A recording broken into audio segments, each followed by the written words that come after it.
نحمدہ و نصلی علی رسولہ الکریم اما بعد فاعوذ باللہ من الشیطان الرجیم بسم اللہ الرحمن الرحیم رب اشرح لی صدری ویسر لی امری واحلل عقدۃ من لسانی یفقہوا قولی۔ آئیے سورہ طٰہٰ کا آغاز کرتے ہیں، پہلے اس کا تعارف پڑھتے ہیں۔ یہ سورہ مکہ مکرمہ کے ابتدائی دور میں نازل ہوئی تھی۔ اس میں 135 آیات ہیں اور 8 رکوع ہیں۔ مستند روایات سے ثابت ہے کہ حضرت عمر رضی اللہ تعالیٰ عنہ اسی سورت کو سن کر اسلام لائے تھے۔ ان کی بہن حضرت فاطمہ اور ان کے بہنوئی حضرت سعید بن زید رضی اللہ عنہما ان سے پہلے خفیہ طور پر اسلام لا چکے تھے، جس کا انہیں پتہ نہیں تھا۔ ایک روز وہ گھر سے حضور صلی اللہ علیہ وسلم کو قتل کرنے کے ارادے سے نکلے۔ راستے میں نعیم بن عبداللہ نامی ایک صاحب انہیں ملے۔ انہوں نے حضرت عمر رضی اللہ تعالیٰ عنہ سے کہا کہ آپ پہلے اپنے گھر کی خبر لیں، جہاں آپ کی بہن اور بہنوئی مسلمان ہو چکے ہیں۔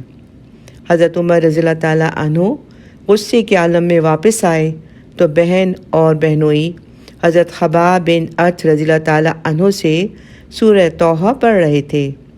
حضرت عمر کو آتے دیکھا تو انہوں نے وہ صحیفہ جس پر سورہ طٰہٰ لکھی ہوئی تھی کہیں چھپا دیا، لیکن حضرت عمر پڑھنے کی آواز سن چکے تھے۔ انہوں نے کہا کہ مجھے پتہ چل گیا ہے کہ تم مسلمان ہو چکے ہو۔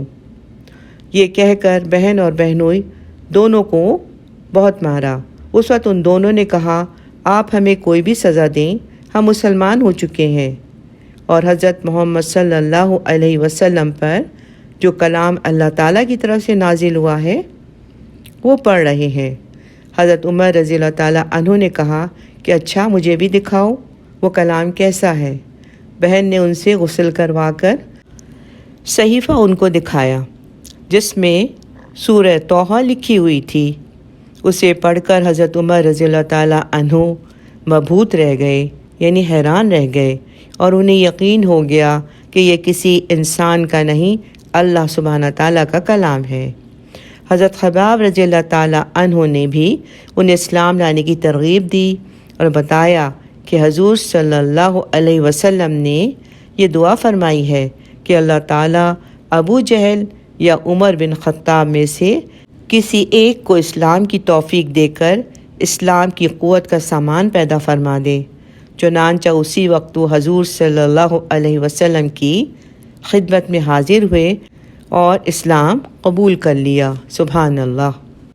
جس زمانے میں یہ صورت نازل ہوئی وہ مسلمانوں کے لیے بڑی آزمائش اور تکلیفوں کا زمانہ تھا۔ کفار مکہ نے ان پر عرصہ حیات تنگ کر رکھا تھا اور مسلمانوں پر مصیبتوں کے پہاڑ ڈھا رہے تھے۔